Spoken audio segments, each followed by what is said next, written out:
Hey, what's going on, everybody? Welcome back. In this video, we are looking at the NBA slate for Thursday. We have a 6-game slate today, which is perfect, right in the wheelhouse of what I like. So looking forward to breaking it down. As always, if you enjoy the videos, appreciate it if you hit the like button, subscribe if you have not already. If you want to follow me on Twitter for updates, it's at the DFS process.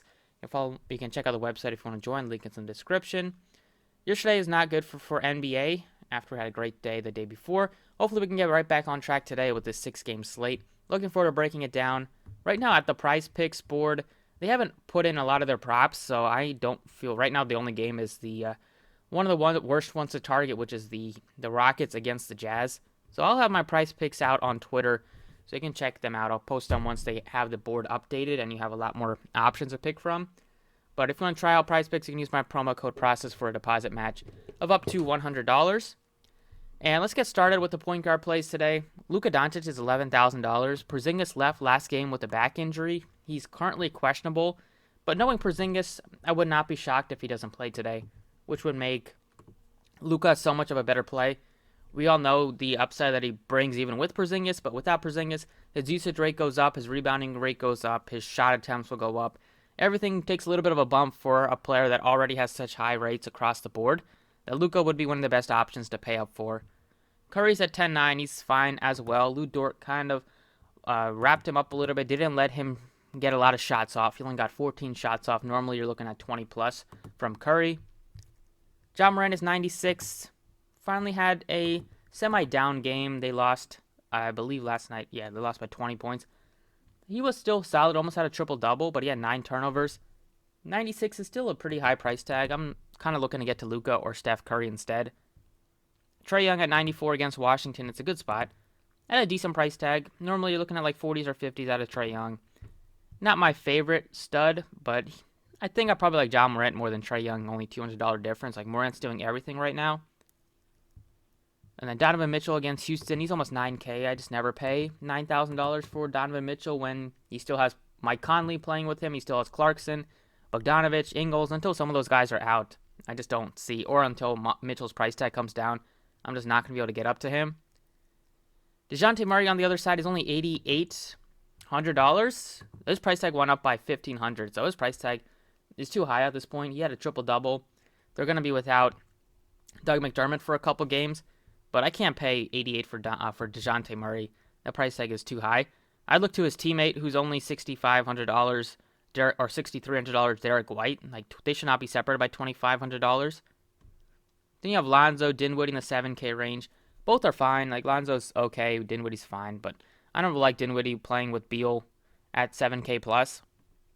KPJ for tournaments at $6,700 makes some sense, but tough spot against the Jazz. Like, wouldn't be surprised if Houston struggles to score more than like 90 points today. For the value, I like Derrick White at $6,300. Had a tough shooting night, 3 of 10, only 1 of 6 from distance, but normally he's pretty consistent. He plays big minutes. Clarkson, Jalen Green, they're like tournament options. I have no interest really in them in like cash games, even in tournaments. I think there's some better plays. They did price up Jalen Brunson. He's over $5,000 now, so that's going to be tough to get to. Anthony Melton just plays a lot of minutes. Had his worst shooting game, 0 of 8. That's what's going to happen from time to time with these players, but you can go right back to them, especially if people are off of them with how bad they looked last game. And then for the value plays at the bottom, nothing I'm seeing right now. Maybe something will open up with some value. But right now, I think I'll be able to get to Luka Doncic if I wanted to, because assuming Porzingis is out, which I think there's a decent chance of. At shooting guard, you have Bradley Beal at $9,200 against Atlanta. He's been a little bit cold to start, kind of a lot cold. Him and Harden have been struggling to shooting the ball. Bradley Beal, if his shot's not falling, he's going to struggle to put up fantasy points. He's right now shooting to 16% from 3. Just 33% from the floor. Hopefully he can kind of improve on that in the next couple of games. He's always a good tournament play, but he's a little bit tough to trust in like a cash game setting. We're going to have good value at the bottom here. I like Andrew Wiggins at $6,100.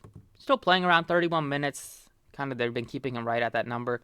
But he was aggressive last game with 17 shots. He got 4 stocks, which is always viable for a guy like Wiggins, who is a good defensive player when he wants to play some solid defense. I like his price tag more than Fournier. I like him a little bit more than Tim Hardaway. I think Derrick White looks similar. Jordan Poole at 58. I probably like Wiggins more than Poole, just with some of the defensive stats that Wiggins will bring to the table. And then in the 5K range at the bottom, like Seth Curry finally had a cold shooting night. He just shot 2 of 6. I never really like paying over 5K for Curry, so I'm not going to be that interested in this one. I probably like DeAnthony Melton more than him. Reddish is up to 5K plus now, so I'm not going to be looking at that price tag.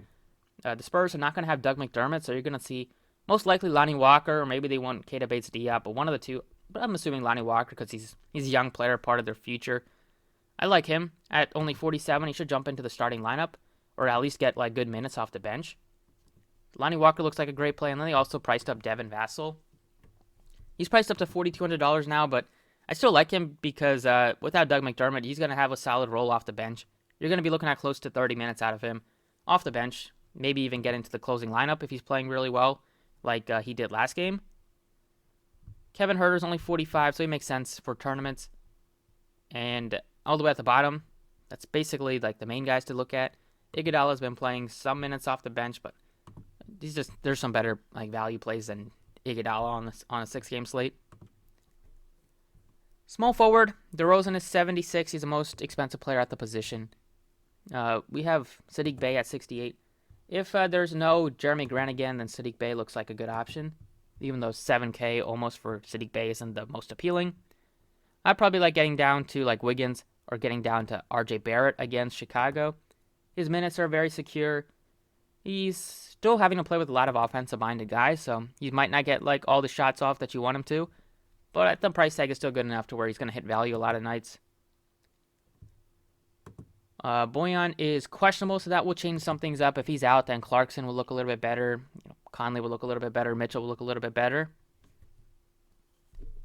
Also, Ingles maybe would start instead of Bogdanovic if he's not able to play. He would be a good value play at only $4,900. And then other guys in the 4K range are like Devin Vassell. You have Lonnie Walker who could play at small forward as well.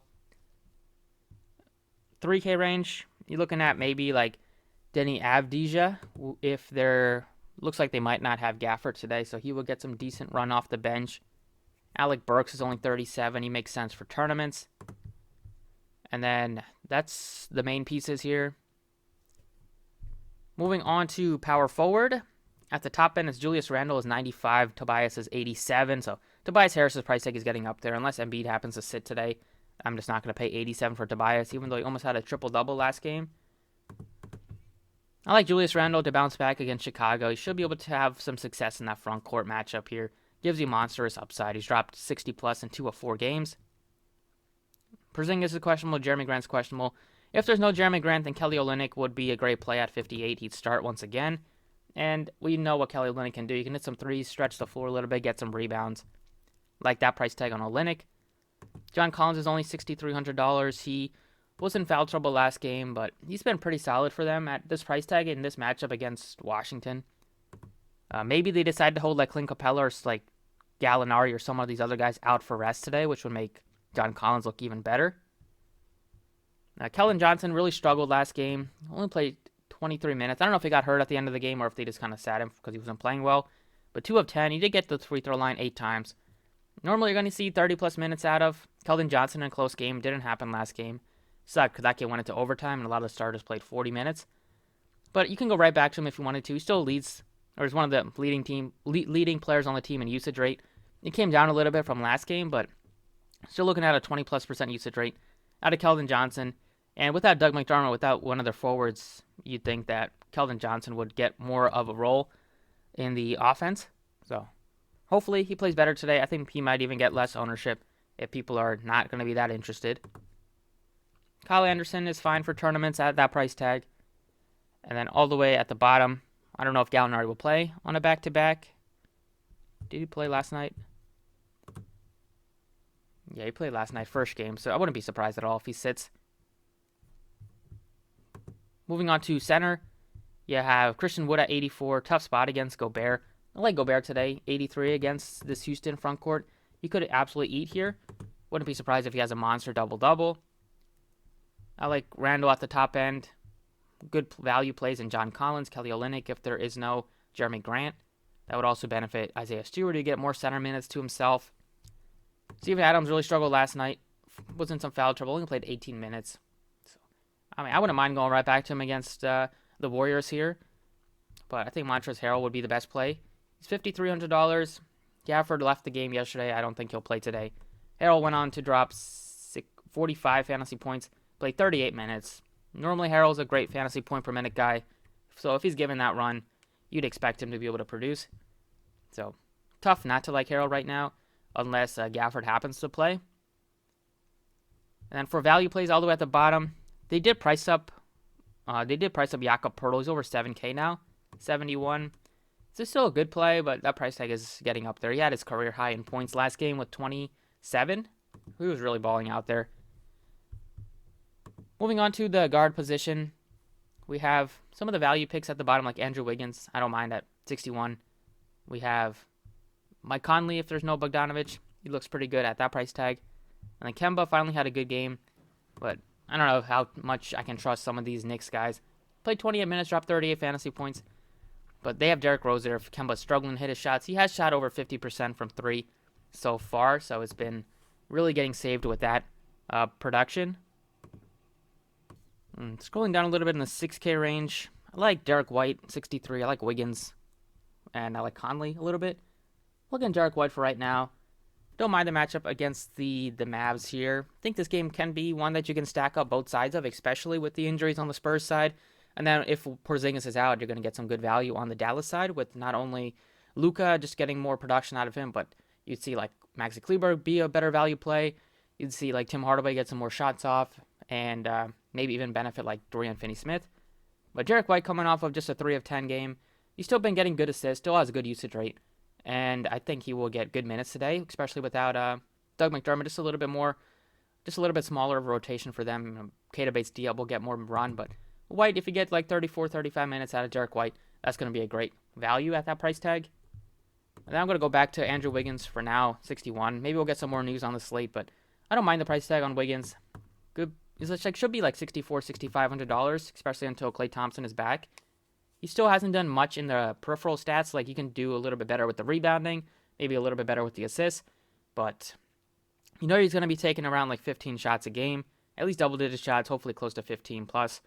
And this matchup against Memphis on a back-to-back at home, wouldn't be surprised if Wiggins has like another 30 plus, maybe close to 40-point outing. So that's it for the DraftKings side for right now. Let's talk about FanDuel. All right, over on FanDuel point guard plays, Luka, Curry are separated by just 300. You have 3 guys above 10,000. I like Luka the most, then Curry, then Ja Morant.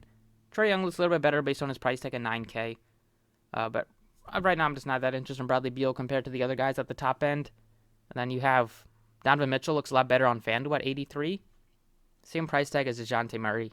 So I think Murray has a little bit safer of a floor, but Donovan Mitchell gives you similar, if not a little bit higher ceiling. Although DeJounte Murray, after that triple-double last game, is pretty close.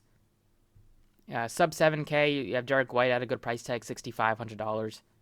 Conley, Jalen Green, for fine plays, but I like Kevin Porter more than Jalen Green. I play Kevin Porter at small forward. Like point guard, you like to utilize for actual point guards. And then Seth Curry, DeAnthony Melton, not that interested in their price tags here. Kemba is 52, so he looks fine on FanDuel. Even on DraftKings, I like Kemba's price tag. I like him more than Derrick Rose.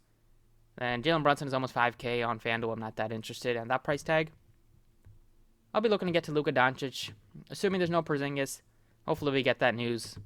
Hopefully early this afternoon. Even if we get it after lock, it's not the worst thing. At shooting guard, you can play Donovan Mitchell here. You can play DeJounte Murray. Wiggins is 64, so he's pretty nicely priced on both sides. But Desmond Bane is 58, so he looks good, but close to 6K for Desmond Bane. Now you do have some guys cheaper like DeAnthony Melton, even though he shot 0 of 8 last game. We expect DeAnthony Melton to bounce back today. RJ Barrett is only $5,400, and Lonnie Walker is $5,200. Tim Hardaway is only 5K, so if there's no Porzingis, Hardaway looks great. At his price tag, Devin Vassell is $4,800. And then at the bottom, kind of some tournament options at best. Nothing crazy that I'm looking at too much. I like Lonnie Walker on both sides. If he starts here, then I feel great about his price tag. He has been shooting the ball well from distance to start, and he is aggressive and can chip in with the rebounds, get some defensive stats, maybe a couple assists there. Small forward, great price tag on Tobias at 76. You have DeRozan also had a good price tag. And then they kind of have Kevin Porter still in that range where you want to target him, but sometimes he's going to end up in disappointment. Keldon Johnson at 56 looks good in terms of getting back on track and bouncing back today. Sub 5K, you have Joe Ingles if there is no Bogdanovich. Nice price tag for him. I don't know if Gallinari will play on a back-to-back. If he's out, that will just benefit some of the other guys like Hunter and Reddish and John Collins. And that's like it. Small forward is not very deep, so I do not mind using Tobias Harris at the position. Power forward, Randle's almost 10K. Don't mind Christian Wood just because he gives you so much upside for tournaments. If there's no Jeremy Grant, if there's no Porzingis, then a lot of value will open up. You already have a great price tag on Draymond at 64. Montrez will be tough to ignore at $5,600. I like Keldon Johnson. If there's no Grant, then Kelly Olynyk at 54 looks like a great option here. And that's like it for the main pieces. Don't really think you need to go cheaper than that because you have a bunch of guys already there. So, and then Collins also at 64 looks like a good play. But right now, like Draymond at 64. At center, Embiid is at a good price tag if he plays at 95. Jakob is priced up. Adams is priced up. I don't know if Capella will play on a back-to-back, but if he does, he looks okay, but probably like Collins more than him. But Harrell will be the play right now. Assuming there's no Gafford, and then Kelly Olynyk looks like a great play as well, depending on Grant. But feel pretty good about these 5 to get you started on FanDuel. So that's it for the video. Thank you for watching. Best of luck tonight, and I'll see you all next time.